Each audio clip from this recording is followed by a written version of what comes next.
నమస్తే, welcome to Telugu one news. నేను మీ ఫజల్.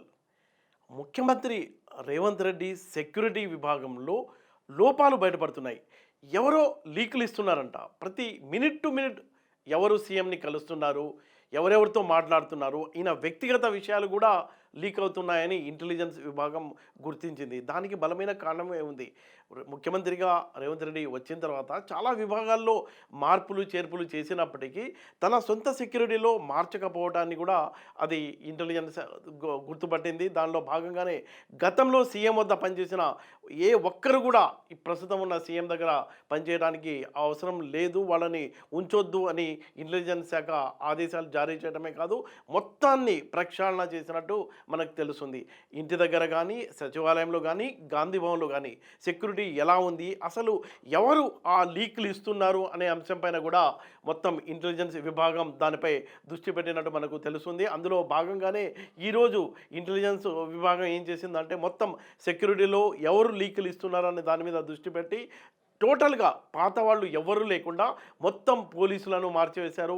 సీఎంతో పాటు ఉండే సెక్యూరిటీ అధికారులను, అలాగే సెక్యూరిటీ గార్డులను కూడా మార్చిన ఈ రోజుతో టోటల్గా మార్చేశారు.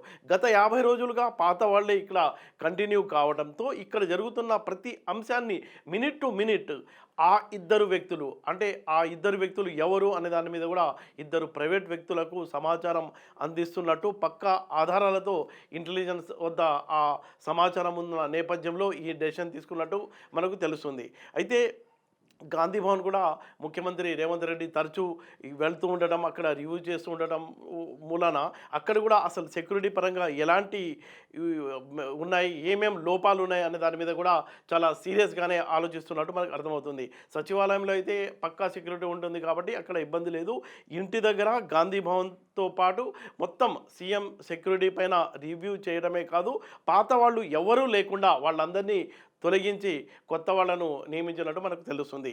ఈ రోజుతో ఆ ప్రక్రియ టోటల్గా పూర్తయింది. చాలా సీరియస్గా తీసుకున్నారు. సీఎం కార్యాలయంలో సీఎం వద్ద ఉన్న సెక్యూరిటీ సిబ్బంది మినిట్ టు మినిట్ అంశాలని, అంటే ఆయన వ్యక్తిగత అంశాలు కానీ రాజకీయ అంశాలు కానీ ఎవరికి చేరవేశారు, ఆ అవసరం ఏముంది అనే లైన్లో పరిశోధన, అంటే ఇన్వెస్టిగేషన్ జరుగుతుంది.